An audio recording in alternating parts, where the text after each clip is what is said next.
Alors là, on est à Ivry-sur-Seine. Vous pouvez voir ici le périphérique, là l'incinérateur incriminé, ici les voies de chemin de fer et tout derrière, vous pouvez voir l'A4. Donc on est dans ce qu'on appelle un point noir environnemental, c'est-à-dire qu'on a ici une concentration en fait d'émissions de pollution qui nous amène justement aujourd'hui à vous parler des dioxines émises par l'incinérateur. Parce que je rappelle que ça fume quand même 365 jours sur 365, 24 heures sur 24.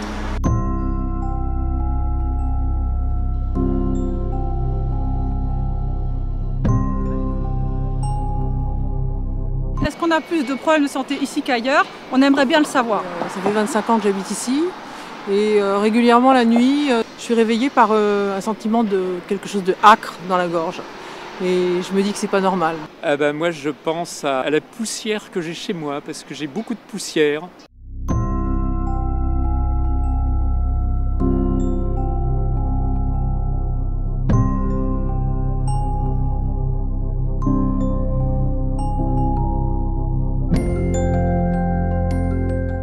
We never met measure such a high levels of dioxins in eggs, but we have also done some studies on mosses. We haven't find in other studies such a high, except in Madrid.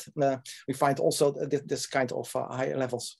Avec un taux de dioxine qui est presque 14 fois supérieur au maximum qui est admis par la réglementation, il ne faut pas consommer d'œufs de poule qui ont été pondus sur Ivry.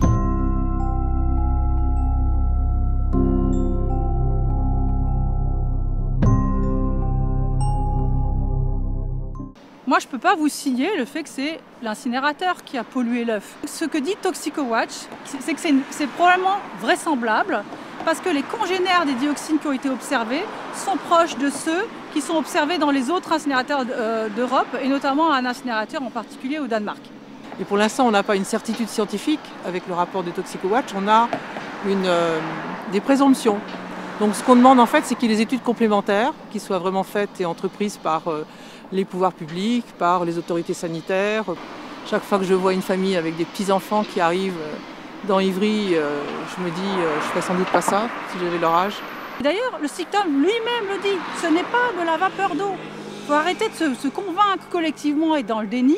Ce n'est pas de la vapeur d'eau, et oui, il y a des dioxines, et oui, il y a des substances qui sont hautement nuisibles pour la santé humaine. Et effectivement, on met des nouveaux bureaux là, à la Tour du Haut, mais il y a aussi les employés de Leroy Merlin qui vivent dans cette soupe chimique. Et puis, effectivement, ici, des HLM, ce co-living de Station F. C'est clairement un quartier qui se densifie, et en gros, les sources de pollution continuent au mépris de la santé des gens qui y résident.